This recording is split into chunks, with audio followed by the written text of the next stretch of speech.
नमो अरिहन्ताणं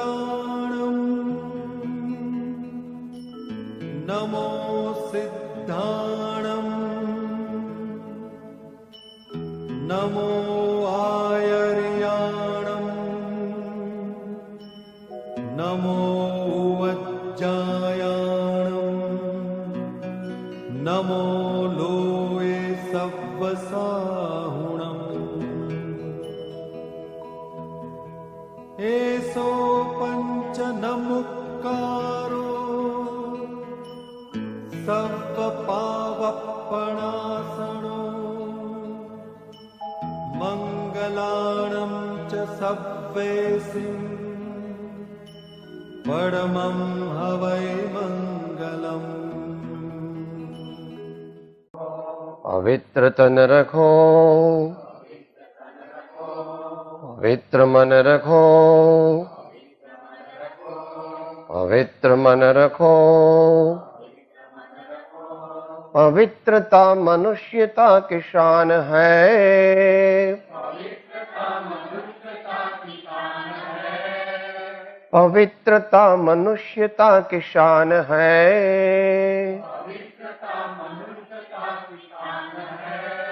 जो मन वचन कर्म से पवित्र हो,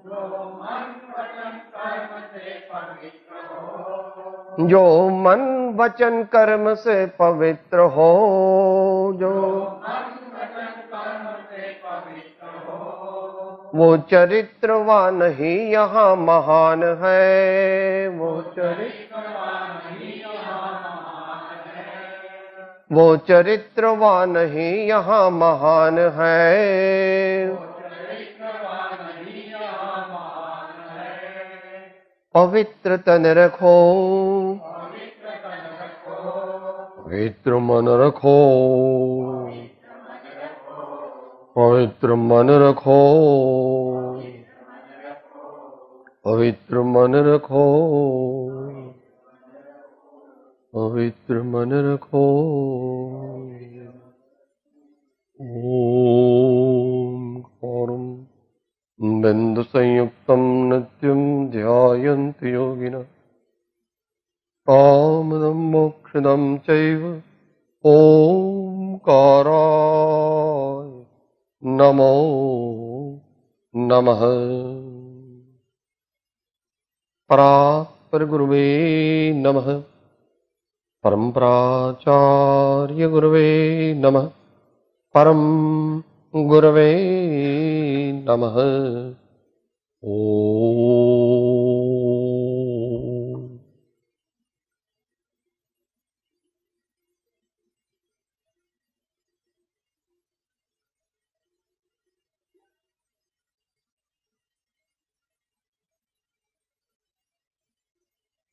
पूज्य श्री योगेश भाई का प्रस्ताव है कि कुछ धर्म वार्ता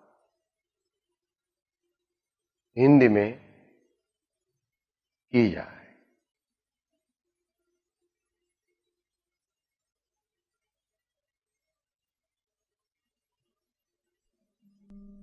बहुत करके भाई बहन इधर जो है वे श्री योगेश भाई से परिचित है, बचपन से ही उनके साधना के संस्कार रहे हैं, जिनमें उनकी माताजी का बहुत योगदान रहा है। और हमारे यहाँ पर जो आते हैं बहन श्री ज्योति बहन कल्याण भाई, उनकी भी बहुत प्रेरणा रही है। योगेश भाई स्वयं शांत प्रकृति के साधक है, एकांत प्रिय है, प्रार्थना, योग साधना, चिंतन, समर्पण भाव आदि उनकी व्यक्तिगत साधना के मुख्य लक्षण है। ऐसे महान साधक को यहाँ पर इस संस्था में उनका स्वागत करते हुए हम सब लोग हर्ष का अनुभव करते हैं, क्योंकि धर्म की प्रवृत्ति एवं प्रभावना दोनों गुण प्रमोद के माध्यम से ही है। आचार्य कहते हैं न धर्मो धार्मिक ही बिना, न धर्मो धार्मिक ही बिना। धर्म कहीं आकाश में लटकता नहीं है, धर्म तो धर्मात्माओं के आश्रित रहता है। धर्मात्माओं में धर्म का दर्शन करने की कला हमें प्राप्त करना है, और इस सिलसिले में हमको, जैसा कि परम कृपालु श्रीमद् राजचंद्र जी ने बताया है, पत्रांक 172 में विस्तार से बताया है, वहां से देख लेना चाहिए। उनकी मन, वचन, काया की प्रत्येक चेष्टा का अद्भुत निधिध्यासन, रहस्य निधिध्यासन करना।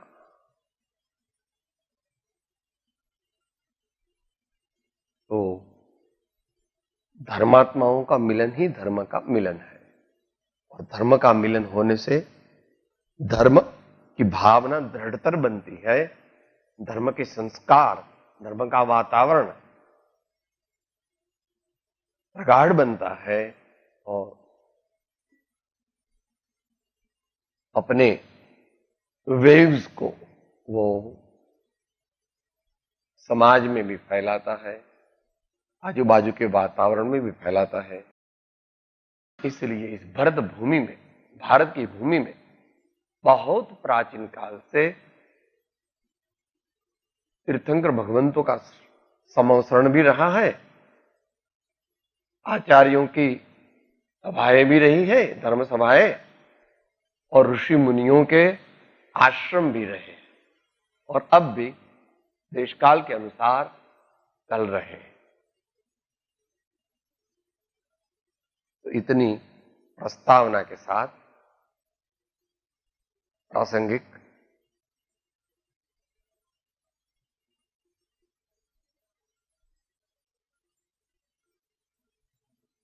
मनुष्य भाव को सार्थक करने के लिए आम जनता को महापुरुषों ने 4 पुरुषार्थ बताए: धर्म, अर्थ, काम और मोक्ष। आम आदमी को इसी रास्ते पर जाना पड़ता है।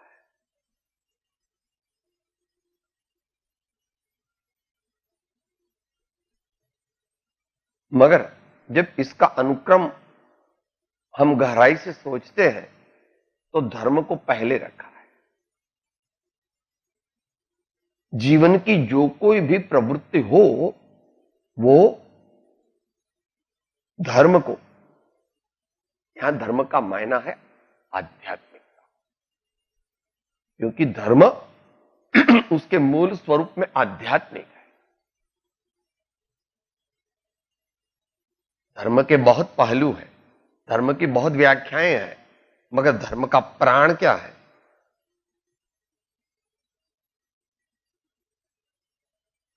आत्मज्ञान की प्राप्ति और आत्म समाधि की प्राप्ति के द्वारा वर्तमान में अतीन्द्रिय आनंद का, परम शांति का अनुभव करना, और उसको वृद्धिगत करते करते करते करते करते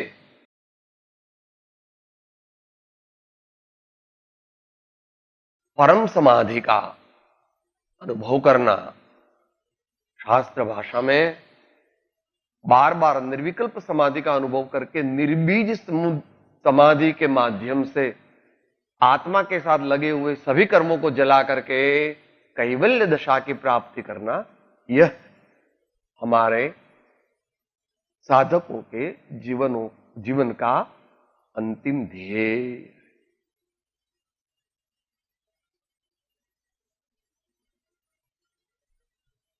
सभी साधक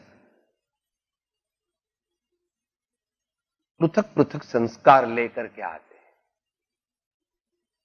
इसलिए सभी साधक एक ही प्रकार से साधना करे, ऐसा मानना या ऐसा थोपना यह अवास्तविक है।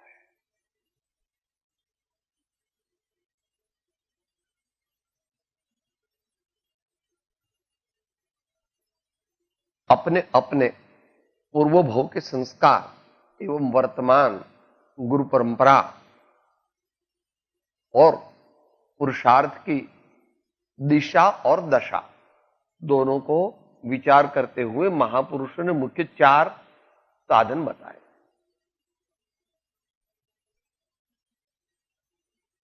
जो भाव प्रधान है, उर्मी प्रधान है, इमोशनली ओरिएंटेड है, उनके लिए भक्ति मार्ग महापुरुषों ने बताया, जो कि इस काल में सबसे ज्यादा उचित है, समुचित है, क्योंकि वर्तमान देश काल में बहुत उग्र तप करने के, बहुत उग्र संयम धारण करने की और बहुत बुद्धि की भी संभावना नहीं, माफ करना, गहन है। इसके लिए इतिहास में जाना पड़े, अपने पास समय नहीं है। भगवान महावीर के निर्वाण के पश्चात 162 साल में, आप एक आमना के अनुसार 170 साल में पूर्ण जो ज्ञान था, 12 चौथ पूर्व जिसको कहते, समाप्त हो गया। अंतिम शुद्ध केवड़ी भद्रबाहु स्वामी रहे, इनके बाद कोई भी 12 चौथ पूर्व मैंने पूर्ण शुद्ध ज्ञान को धारण करने की क्षमता वाला आत्मा इस क्षेत्र में रहा नहीं। इसलिए कहने का मतलब है भक्ति मार्ग, जो विस्तृत है। श्रवण कीर्तन चिंतन वंदन सेवन ध्यान लघुता समता एक। अपन इसकी व्याख्या करते हैं, total unilateral unconditional enlightened surrender. तो यह है एक भक्ति मार्ग के जो अनुयायी होते हैं, वो भक्ति मार्ग से आत्मशुद्धि करते। दूसरे ज्ञान मार्ग के,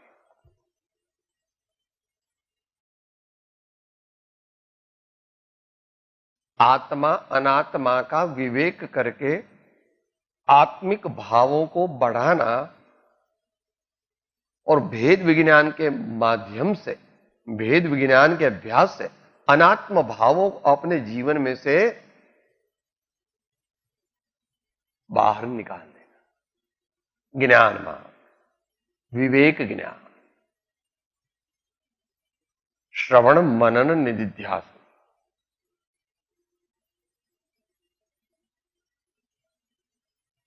तो ये ज्ञान मार्ग है। तीसरा योग मार्ग है।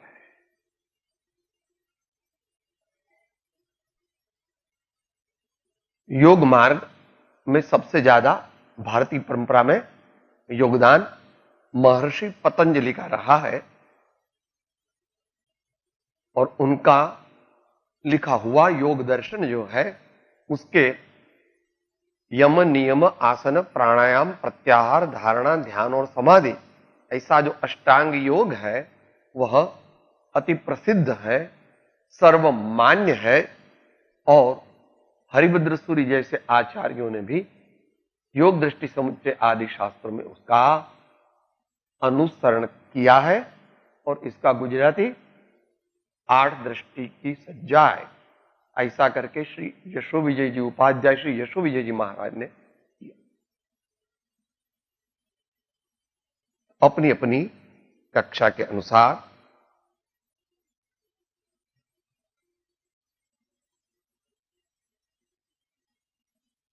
मन की, वचन की,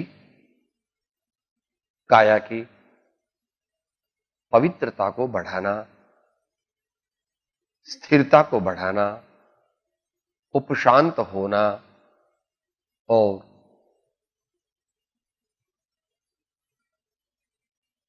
क्रमशः चित्त वृत्ति को शुद्ध चैतन्य में स्थिर करके निर्विकल्प समाधि का अनुभव करना, यह योगी जनों का मुख्य प्रयोजन रहता है। मगर यह याद रहे कि सच्ची समाधि आत्मज्ञान की प्राप्ति के बिना नहीं हुई। आत्मज्ञान को प्राप्त किए बिना, आत्मज्ञान का मायना है निश्चय सम्यक दर्शन, आत्मदर्शन। इसका मायना है आत्म भ्रांति का तत्वतः नाश हुए बिना। इसका मायना है मिथ्यात्व मोहनीय कर्म के क्षय उपशम या क्षयोपशम किए बिना जो कुछ भी समाधि आदि लगाई जाती है उसको महापुरुषों ने प्रशंसनीय नहीं बताई, उसको हठ समाधि बताई, द्रव्य समाधि बताई। इससे रिद्धि सिद्धि आदि प्रकट हो सकते हैं, मगर कर्मों की निर्जरा करके जो अतीन्द्रिय आनंद का अनुभव करना है और पूर्ण मुक्त दशा को प्राप्त होना है, वह की प्राप्ति संभव नहीं। 3 बात हो गई। भक्ति मार्ग की साधना, ज्ञान मार्ग की साधना, योग मार्ग की साधना, और जो स्वभाव से चंचल है, स्वभाव से परोपकारी है, उनके लिए महापुरुषों ने अनासक्त कर्मयोग का मार्ग भी बताया है। निष्काम कर्मयोग आसान नहीं है।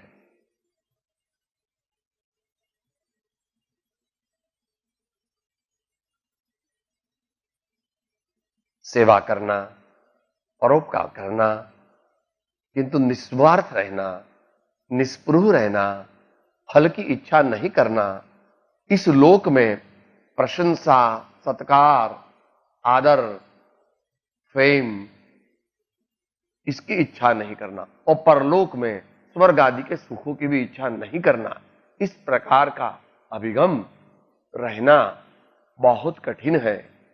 इसीलिए सभी साधना का एक माध्यम भारतीय परंपरा में बताया है, ब्रह्मनिष्ठ, आत्मनिष्ठ सदगुरु के सानिध्य में रह करके साधना। उसी के माध्यम से स्वच्छंद का नाश होगा, अभिमान का नाश होगा, अहंकार का नाश होगा, कुबुद्धि का नाश होगा, कषायों की उपशांता होगी, और जो जड़ चैतन्य, देह से अतीत जो चैतन्य तत्व है, उसका क्रमशः परिचय होगा, अभ्यास होगा, श्रद्धा होगी, परिज्ञान होगा, भाव भाषण होगा, और अंतिम दशा में जाकर के निर्विकल्प आत्म अनुभूति की उपलब्धि।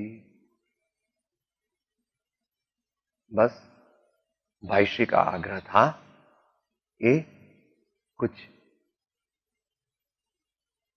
आप कहे, बाद में हम कहेंगे, इसलिए अपनी बात करना नहीं है।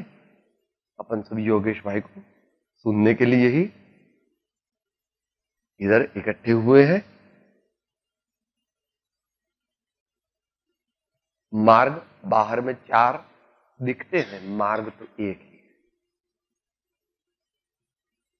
साधन अनेक है, मार्ग तो एक ही है, निश्चय। इसलिए ऐसा नहीं समझना कि 4 मार्ग है मोक्ष के, ऐसा नहीं है। साधन तो अनंत है, वो हमारे ज्ञान का विषय नहीं है, केवल ही भगवान जानते। तो अंत मंगल करते हैं। निश्चय वाणी सांभळे साधन त्यजवानो निश्चय राखी लक्ष्य मां साधन करवा तो मोक्ष कह्यो निज शुद्धता ते पामे ते पन समझाव्यो संक्षेप मां सकल मार्ग निर्ग्रंथ। सतगुरु देव की परम कृपाणो देव की त्रिलोकनाथ की जय। सब संतन की आनंद। ओम शांति शांति शांति। હું આત્મા છું, આપનો સેવક છું, સૌનો મિત્ર છું. હું આત્મા છું, આપનો સેવક છું, સૌનો મિત્ર છું. હું આત્મા છું, આપનો સેવક છું, સૌનો મિત્ર છું.